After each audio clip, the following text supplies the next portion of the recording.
Hi friends, வணக்கம். Welcome to Arani kitchen. நான் இன்றைக்கு உங்களுக்கு வந்து செய்து காட்ட போகிற கறி வந்து கத்தரிக்காய் வாழைக்காய் பால் கறி. அது இப்போ எப்படி செய்கிறேன்னு பார்க்கலாம் வாங்க. சட்டியில் வந்து ஒரு வெங்காயம் சேர்த்துக்கொள்கிறேன். அதோட வந்து கத்தரிக்காய் சேர்த்துக்கொள்கிறேன்.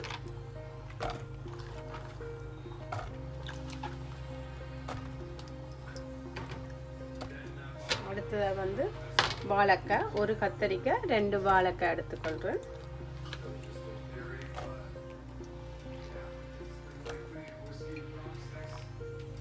வந்து 5 பச்சை மிளகாய் சேர்த்துக்கொள்கிறேன்.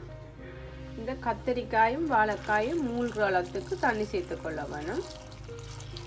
அப்போ தான் கண்டல் இல்லாமல் நல்லா அவியும். இது வந்து தண்ணி மேவி நிற்கணும். இதில் வந்து அரை சக்கரண்டி உப்பு சேர்த்துக்கொள்கிறேன். எல்லாத்தையும் சேர்த்து நல்லா அவிய வச்சு கொள்ளுவோம். மஞ்சள் சேர்க்க விரும்பினா இந்த நேரத்தில் சேர்த்துக்கொள்ளுங்க. இன்னும் கொஞ்சம் அவிய கிடக்கு.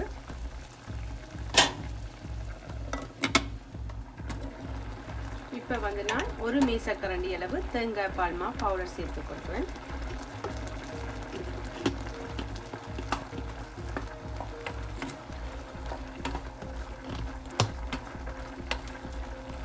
இந்த பவுடர் வாசனை பூ மட்டும் கொதிக்க விட்டு கொள்ளுவோம்.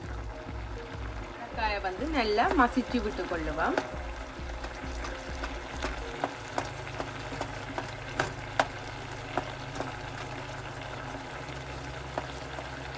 கொஞ்சம் கருவேப்பிலை சேர்த்துக்கொள்வேன். மற்றது தாளிப்பு சேர்த்துக்கொள்வேன். வெங்காயம், செத்தல், பெருஞ்சீரகம், கடுகு சேர்த்த தாளிப்பு சேர்த்து ஒரு 5 நிமிஷம் கொதிக்க விட்டுக்கொள்ளுவோம். இப்போ வந்து இது தயாராகிட்டுது.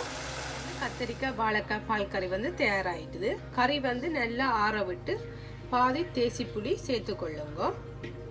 இந்த ரெசிபி உங்களுக்கு பிடிச்சிருந்தா நீங்களும் உங்களோட வீடுகளில் செய்து பாருங்க. மீண்டும் ஒரு ரெசிபியோடு நான் உங்களை சந்திக்கிறேன். வணக்கம்.